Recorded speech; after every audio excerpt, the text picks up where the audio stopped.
यदि आपको जंगल में रहना है तो आपको शेर का शिकार करना ही होगा, क्योंकि यदि आप उसका शिकार नहीं करेंगे ना तो वो आपका शिकार कर लेगा। वैसे ही ये दुनिया है, अगर यहाँ पर जीना है तो आपको संघर्ष भी करना पड़ेगा, बर्दाश्त भी करना पड़ेगा, बहुत कुछ नजरअंदाज भी करना पड़ेगा, तब जाकर आप जीवन को जी पाएंगे। वरना आप भी ऐसे असंख्य जीवों की तरह जो बदलती परिस्थितियों के अनुसार ढल नहीं पाते ना और हमेशा हमेशा के लिए विलुप्त हो जाते हैं, वैसे ही आप भी हमेशा हमेशा के लिए विलुप्त कर दिए जाओगे। तो इसलिए यदि अपनी पहचान बनाना चाहते हैं, अपने जीवन को जीना है और सम्मान पूर्वक जीना है, तो अपने लिए लड़ना सीखो। Hello friends, welcome to my YouTube channel Chaudhnanda motivational speaker. तो आज की मेरी ये वीडियो उन महिलाओं के लिए जो अपने ससुराल में बहुत ज्यादा परेशान है और दुख में अपना जीवन काट रही है। तो यदि आप भी उनमें से एक हैं तो इस वीडियो को देखने के बाद कोई भी आपको ससुराल में परेशान नहीं कर पाएगा, जब तक कि आप खुद परेशान नहीं होना चाहें। तो ठीक है, बिना किसी समय को गवाए स्टार्ट करते हैं वीडियो। देखिए, आजकल की जो महिलाएं हैं वो बहुत ज्यादा पढ़ी लिखी हैं, ज्यादातर महिलाएं वेल एजुकेटेड हैं, लेकिन फिर भी वो अपने ससुराल में बहुत सारी परेशानी को झेल रही हैं और दुख में अपना जीवन काट रही हैं। दरअसल ये दुख परेशानियां ऐसे नहीं है कि उनके पास पैसे की कमी है या उनके पास प्रॉपर्टी की कमी है या वो कुछ कर नहीं सकती या वो अनपढ़ गंवार है, ऐसा कोई दुख नहीं है। केवल मानसिक परेशानी से जूझ रही है। आजकल जो हम 90% केस देख रहे हैं वो है मानसिक परेशानियों वाले, कि बहुत ज्यादा ससुराल वाले मानसिक रूप से उनको परेशान कर रहे हैं। तो पहली बात तो ये सुनिए, आप परेशान हो क्यों रही हैं। और सबसे ज्यादा जो मानसिक परेशानी होती है वो है सामने वाले के ताने देने से, कि भाई सामने वाले ने हमको ताना दे दिया और हम बहुत ज्यादा परेशान हैं। तो आप उस ताने से परेशान हो क्यों रही हैं। और जब कोई आपको ताना देता है तो आप सोचते हैं कि अब मुझे भाई ताना मिला है तो बुरा तो लगना स्वाभाविक है, क्योंकि ताना मिला है और बुरा ना लगे तो ये तो तौहीन हो जाएगी ना ताना देने वाले की। अरे तो आपको बुरा मानना ही क्यों है, मत मानो बुरा। क्यों अपने दिमाग पर एक प्रेशर लेकर घूमते हो कि मुझे ताना दे दिया और मुझे अब बुरा ही मानना है, या मुझे अब दुखी होना है, या मैं अब रोऊंगी बैठकर कोने में। सामने वाला यही तो चाहता है कि वो आपको नकारात्मक बातें बोले, आपको ताने मारे और आप कोने में बैठकर रोए, दुखी हो जाए, परेशान हो जाए, आपका पूरा दिन खराब हो जाए। मत हो दुखी। क्यों होना है दुखी, दुखी मत हो। दिमाग में प्रेशर लेना ही नहीं है, कह दिया, इस कान से सुनो इस कान से निकाल दो, बात खत्म हो गई। उसने मुंह से कहा, आपने उस बात को दिमाग में बिठा लिया और सोचते रहे, परेशान होते रहे, दुखी होते रहे। उसने मुंह से कहा, मारा तो नहीं ना। कहने तो आसान नहीं होता, लेकिन अगर हम करना चाहें तो जरूर कर सकते हैं। ये नहीं कहती कि सामने वाला कोई ताना दे रहा है तो ये आसान है उसको भूल जाना या बुरा नहीं लगना, लेकिन अगर आप ना चाहो तो दुनिया में कोई भी ताना, कोई भी नकारात्मक बात आपको परेशान नहीं कर सकती। तो सबसे पहले तो अपने आप को इतना स्ट्रांग बनाइए कि कोई ताना दे रहा है आपको बुरा मानना ही नहीं है। दिमाग है आपका, डस्टबिन नहीं है। इसमें अनाप शनाप खामखा कितनी भी बातें भर लेते हो और फिर बदबू आने लगती है। फिर डस्टबिन भी जब ज्यादा भर जाएगा कचड़े से तो बदबू आएगी सड़कर। तो इसलिए इसमें अनाप शनाप जो बातें हैं अपने दिमाग में से वो निकाल कर फेंक दीजिए। कोई ताना मार रहा है, मारने दीजिए, बुरा मानना ही नहीं है। बुरा मानो ही मत, बात खत्म हो जाएगी। दूसरा, हर बात पर बहस मत करो, हर बात का जवाब मत दो। कुछ चीजों को इग्नोर करके, कुछ चीजों को बस छोड़कर आगे बढ़ना पड़ता है, क्योंकि इसी का नाम है जिंदगी। जिंदगी आसान नहीं होती, इसको आसान बनाना पड़ता है, कुछ बातों को बर्दाश्त करके, कुछ को नजरअंदाज करके। तो जरूरी नहीं कि कोई कुछ कह रहा है तो हर बात का हम रिप्लाई करें, हर बात को हम मुंह से बोलकर जवाब दें। इग्नोर करो, जाने दो, छोड़ो। और इससे भी ज्यादा इम्पोर्टेंट, सबसे पहले अपने आप को सेल्फ डिपेंड बनाओ। अगर ये पॉसिबल है तो सबसे पहले अपने आप को सेल्फ डिपेंड बनाओ। और जो भी इंसान आपको परेशान कर रहा है या कर रही है, उससे दूरियां बना लो, उस इंसान से मतलब ही कम रखो। जितना काम हो उतना मतलब रखो, उसके बाद बिल्कुल अपनी प्राइवेसी का ख्याल रखते हुए अलग रहो और उससे मतलब मत रखो ज़्यादा। ना ज़्यादा बोलो, ना ज़्यादा मतलब रखो, लड़ाई झगड़े की भी पॉसिबिलिटी कम हो जाएगी और अपने आप को कोशिश करो कि पॉसिबल हो सके तो सेल्फ डिपेंड बनाओ।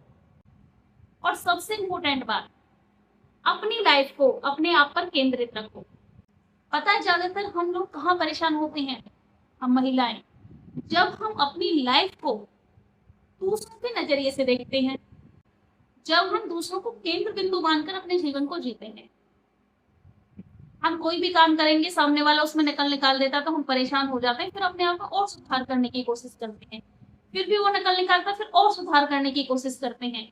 प्रॉब्लम ये नहीं है कि हम किसी काम को गलत कर रहे हैं या उसमें कमी है, प्रॉब्लम ये है कि सामने वाले ने डिसाइड कर लिया है कि उसको आपकी हर बात में कमी ही निकालनी है।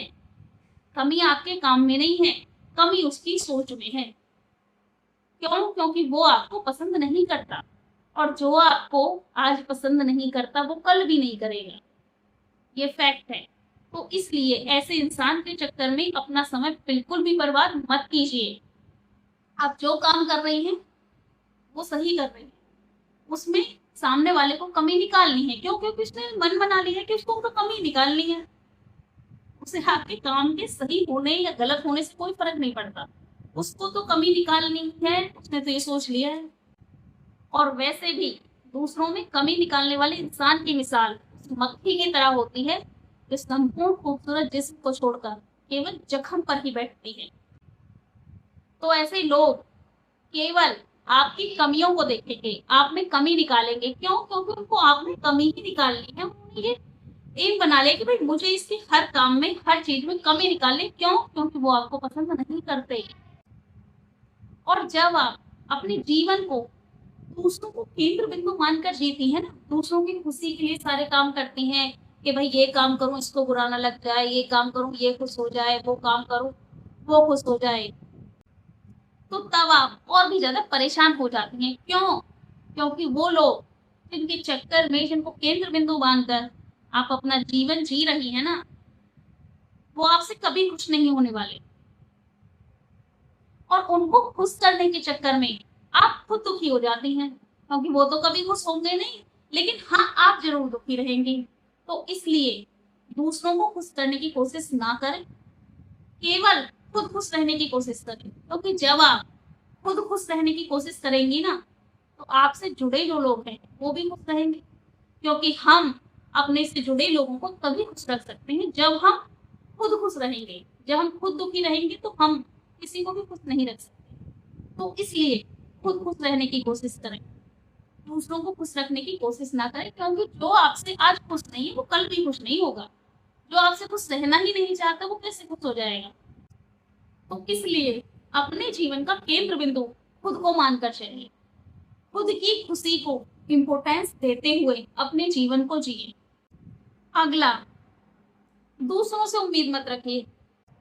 जब हम दूसरों से बहुत ज्यादा उम्मीदें रखते हैं ना कि फलाना हमारे लिए ये करेगा, ठिकाना हमारे लिए ये करेगा, वो हमारे बारे में कुछ गलत नहीं बोलेगा, वो हमारी इस चीज से खुश हो जाएगा, और जब वो उम्मीदें पूरी नहीं होती ना तो इंसान को दुख होता है। तो इसलिए किसी से कोई उम्मीद मत रखिए, जो भी उम्मीद रखनी है अपने आप से रखिए। क्योंकि कोई क्यों आपकी उम्मीदों के हिसाब से अपना जीवन जिएगा? भाई हर इंसान अपना जीवन जीने के लिए स्वतंत्र है और हर इंसान अपने हिसाब से अपना जीवन जीता है। तो इसलिए उम्मीद रखनी है तो केवल अपने आप से रखिए, किसी और से मत रखिए। अगला और सबसे इम्पोर्टेंट पॉइंट, अपने उस रिश्ते पर ध्यान केंद्रित कीजिए जिसकी वजह से सारे रिश्ते, क्योंकि अगर वही रिश्ता टूट गया ना तो बाकी सारे रिश्तों के होने ना होने का कोई मतलब नहीं है। और रिश्ता किससे है? हस्बैंड से। उससे रिश्ता है तभी तो सारे परिवार वालों से रिश्ता है। और अगर वही रिश्ता कमजोर हो गया, वही रिश्ता टूट गया, तो बाकी रिश्तों के होने या ना होने या बाकी सबसे अच्छे बनने या ना बनने या बाकी सबके साथ अच्छे संबंध होने ना होने से कोई फर्क नहीं पड़ता। क्योंकि अगर हस्बैंड के साथ रिश्ता अच्छा है तो बाकी सब ठीक है, और उसके साथ रिश्ता टूट गया तो बाकी सब ठीक होते हुए भी मतलब का नहीं रहता ना कुछ, तो कोई मतलब ही नहीं है। तो इसलिए हस्बैंड के साथ अपने रिश्ते को बहुत मजबूत बनाकर चलिए। और वो कैसे? हस्बैंड से कभी भी उसके परिवार वालों की चुगली ना करें, उसके परिवार वालों की बुराई ना करें आते ही, और उसके घर में आते ही उसके परिवार वालों की बुराई ना करें। क्योंकि आपकी बुराई करने से, चुगलियां करने से वो उनको कभी गलत मानेगा ही नहीं, क्योंकि उसके पेरेंट्स, और पेरेंट्स को इतनी आसानी से गलत होने पर भी कोई गलत नहीं मानता, क्योंकि वो भी अपनी जगह सही है, क्योंकि वो उनके माँ बाप हैं। और हस्बैंड के साथ हमेशा प्रेम से पेश आएं, क्योंकि प्रेम ही ऐसा हथियार होता है जिससे आप दुनिया जीत सकते हैं। तो हस्बैंड तो बहुत छोटी चीज है। आप अपने हस्बैंड से हमेशा प्यार से ही पेश आएं, कभी बेवजह लड़ाई झगड़ा ना करें, बेवजह के ताने ना दें। घर वाले अगर कुछ कह भी रहे हैं तो इग्नोर करें और अपने रिश्ते को मजबूत बनाकर रखें, क्योंकि यही एक ऐसा रामबाण है, एक वो डोर है कि अगर ये मजबूत है ना, तो फिर दुनिया में आपका कोई कुछ नहीं बिगाड़ सकता। फिर ससुराल में आपको कोई परेशान नहीं कर सकता, फिर ससुराल से आपको कोई नहीं निकाल सकता। इसलिए इस रिश्ते को सबसे ज्यादा अहमियत दीजिए, इस रिश्ते को सबसे ज्यादा मजबूत बनाकर रखिए, क्योंकि अगर ये रिश्ता मजबूत है तो बाकी तो कोई चाहकर भी आपका कुछ नहीं बिगाड़ सकता। तो ये थी कुछ बातें जो आपको अमल करनी है। पहला, ताने का बुरा नहीं मानना है, कोई कह रहा है इस कान सुनो दूसरे से निकाल दो। अपने जीवन को खुद को केंद्र बिंदु मानकर जीना है, दूसरों को बेवजह खुश करने की कोशिश में नहीं लगे रहना है, हर बात का जवाब नहीं देना है, बहुत सारी चीजों को इग्नोर करना है, कोशिश करनी है ज्यादा से ज्यादा शांत रहने, अपने काम पर ध्यान देना है, कोशिश करें सेल्फ डिपेंड हो सके, पूरी कोशिश करें सेल्फ डिपेंड बनने की। ना समय ज्यादा मिलेगा, ना लड़ाई झगड़े होंगे। और सबसे इम्पोर्टेंट, अपने हस्बैंड को प्रेम से हैंडल करना है, क्योंकि ये सबसे तेज, धारदार और सबसे विश्वसनीय हथियार होता है। और इस चीज को आप 1 महीने अमल कीजिए, आपकी लाइफ की आई होप कि 50% प्रॉब्लम खत्म हो जाएगी। तो ठीक है, यदि आपको वीडियो पसंद आई हो तो वीडियो को लाइक और चैनल को सब्सक्राइब कर लेना। And thank you for watching this video. Her her Mahadev.